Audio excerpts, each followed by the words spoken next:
Thank you for holding, everybody. We're now joined with the head coach of ULM, Todd Berry. If you have a question for Coach Berry, please dial *1. At this time, Coach, while we're waiting for questions to get in the queue, would you mind starting us off with the opening statement?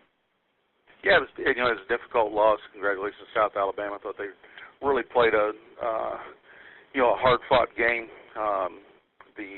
Couldn't quite hold up on defense against some of the things that they did, and offensively right now we're just kind of we're in that search mode. We don't every week it seems like we lose some guys to injuries, and consequently the offense can't go through some guys right now, and it's a little bit frustrating, and so we're just kind of making it up, seems like, every week as we go based off who's healthy. Thank you, Coach. Our first questions come from Birmingham, Alabama. Caller, please identify yourself and go ahead. Yes, Coach Jones. Is this Coach Jones? No, it is not. Sorry, Coach. It's all right. No, and our next questions come from Tom Dorr with the Sun Belt Network. Tom, please go ahead.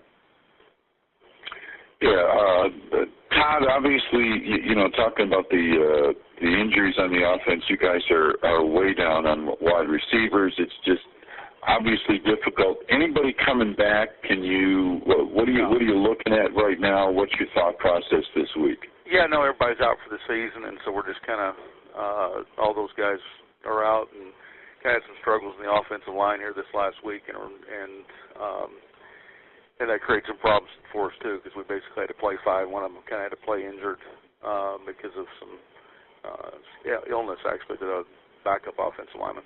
And so, no, it just again, we're just trying to look at the next week's defensive structure and then trying to figure out ways to keep people involved and, quite honestly, keep people not involved based off kind of who's where. And so it's kind of a weekly thing, and it's just it's frustrating right now. It's frustrating on coaches. It's frustrating on the players. It's not so much that you lose guys. It's whenever your depth gets attacked. As I mentioned earlier, the running back depth got attacked early on. The quarterback depth got attacked early on. Unfortunately, we have all those guys back, and then all of a sudden, then your receiver depth gets torn apart, where all of a sudden you're playing 3s and 4s that weren't getting snaps early in the season. It's not so much that you'd almost prefer that there be an injury all the way across the board and play with all your 2s who are used to, they've got snaps and working with stuff, rather than having all your depth basically attacked at positions. And with that, when you look at Lafayette, what do you see this week? Where do you, what kind of a ball club do you see with them from your offense to their defense? Well, they've got a very good ball club. It's a much different defensive structure than what we've seen, and so consequently we'll have to make some pretty significant modifications, because it's much different than we've been seeing here over the last couple of weeks. And we did see some looks early on in the season that were more odd front: Wake Forest, Georgia State, Texas State, and they're basically out of an odd front, and they're big up front, so they're hard to move around, and they're athletic on the outside. So they present all kinds of problems.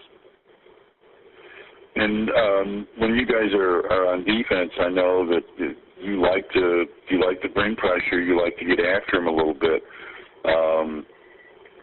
Is that something that you can really get aggressive with this week based on what they do? Well, we always like to have an aggressive mentality. I think that the thing that's changed about Lafayette here from years past is that where they've been more of a spread team, now they're more of a pistol team.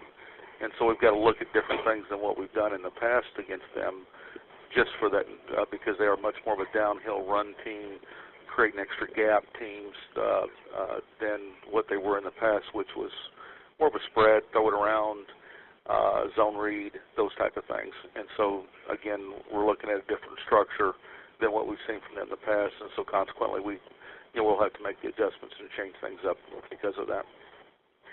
Got it. Good. Looking forward to seeing you. Thanks, Todd. Thanks, Tom.